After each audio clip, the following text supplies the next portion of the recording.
Hola a todos. Hoy les presento esta cámara de la marca Konica, la Auto S, que se fabricó en Japón entre 1963 y 1965. Pertenece esta cámara a una serie de 3 modelos de Konica, la S o S1, S2 y S3, bastante parecidas entre ellas, pero que tienen diferencias, sobre todo los modelos 2 y 3. Es una cámara telemétrica y, según la propia compañía, en su época fue la primera cámara de exposición automática con un fotómetro de sulfuro de cadmio. Hasta más o menos esta época, casi todas las cámaras estaban equipadas, las que tenían fotómetro por supuesto, con un fotómetro de selenio, que no requiere pila para dar sus lecturas.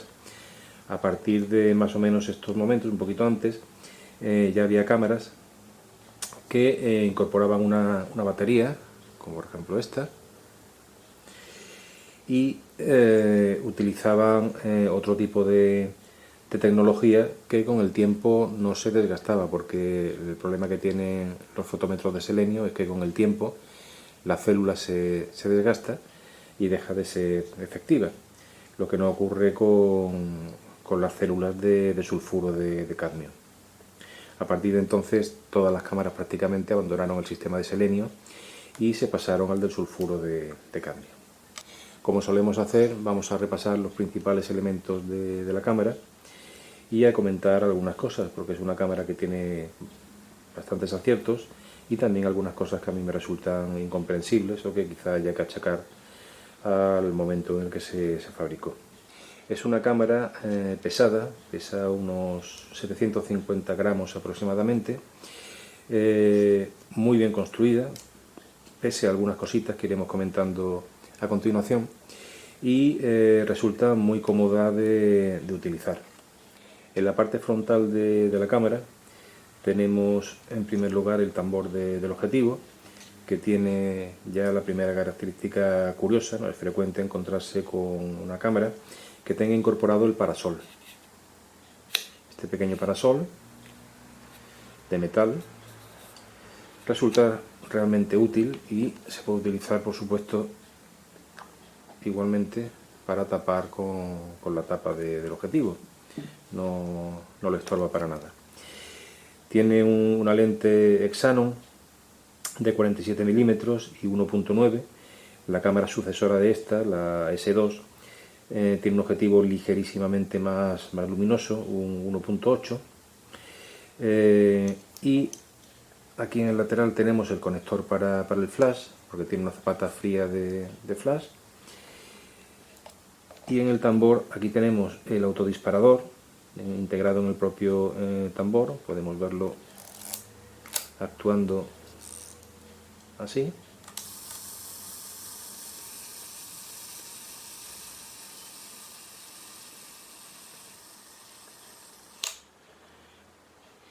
Y el primer aro se corresponde con el aro de las velocidades, que llega hasta 500, y en velocidades bajas tiene por supuesto posición B, un segundo, medio segundo, etc. Y a continuación tiene el aro del diafragma. Tiene una posición auto, en el que en función de la velocidad que nosotros hayamos establecido, la cámara va a disparar al diafragma correspondiente, pero también se puede utilizar la cámara manualmente en la combinación de diafragma y velocidad que queramos.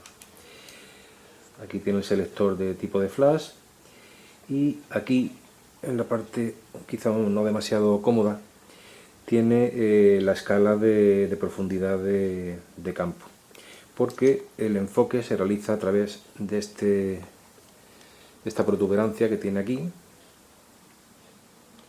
que tiene un recorrido bastante corto, con lo cual, bueno, no es que sea difícil enfocar, es cómodo, muy cómodo enfocar, pero la precisión pues quizás se sacrifica un poco. Aquí pueden ver que es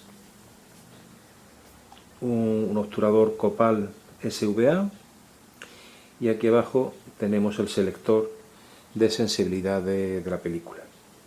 En la parte frontal de la cámara tenemos el telémetro, el visor, y aquí tenemos una tapita, que es la primera cosa que me parece no demasiado pensada, que cubre el captor del fotómetro. Debajo tiene una palanquita para seleccionar high o low, como en este caso, ahora está en low y ahora en high, y esto lo que hace es, a la hora de exponer, informar a la cámara si lo que queremos fotografiar refleja mucho la luz, posición high, o estamos en unas condiciones de luz más bien pobres, quizá un interior o un día muy nublado y eso, con lo cual moveríamos la palanquita a la posición light. La palanquita está hecha extrañamente, no sé por qué, de un tipo de plástico igual que el de la tapa de la batería, que a mí se me antoja bastante pobre en comparación con el resto de materiales de la cámara, porque es una cámara totalmente metálica, que pesa, ya digo, bastante bien construida, pero por alguna razón tiene este plástico que yo creo que es un plástico poco adecuado para una cámara como esta, y que también lo comparte la tapa de la batería. Hay que decir también que la sucesora de esta, en la S2, la tapa de plástico es exactamente este mismo tipo de plástico. No sé por qué adoptaron esa solución cuando otras muchas tapas de otras cámaras eran del mismo metal que el resto del cuerpo. Como comentaba, esta tapita me parece un desacierto porque es una cosa que se va a perder seguro, y realmente incomoda bastante tener que quitar esta tapita, guardarla en la mano, hacer la foto, luego volver a poner la tapita.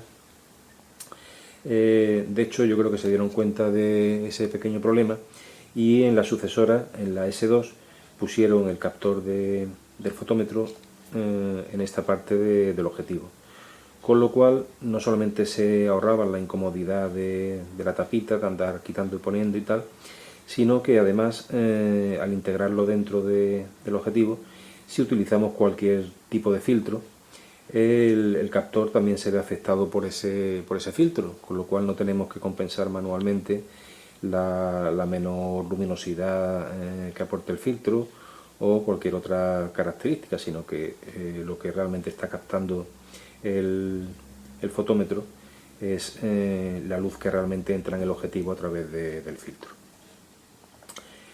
La parte superior es muy espartana. Aquí tenemos el contador de exposiciones, el avance de la película, tiene un recorrido relativamente corto, las zapatas frías de flash, como hemos comentado, y el rebobinador de la película.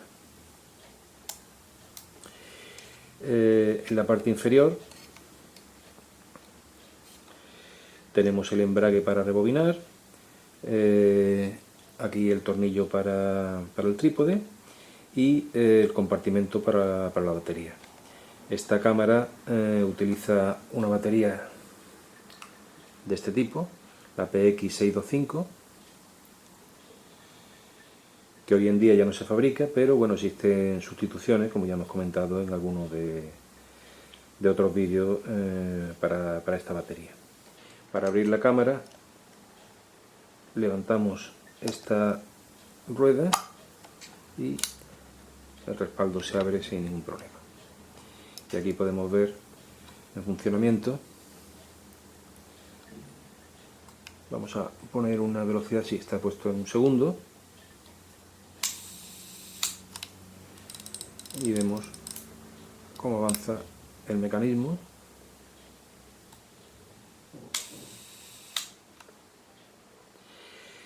También hay que comentar el visor. Es un visor muy cómodo, muy brillante, muy grande. Es una pena que no se pueda ver más allá de esto.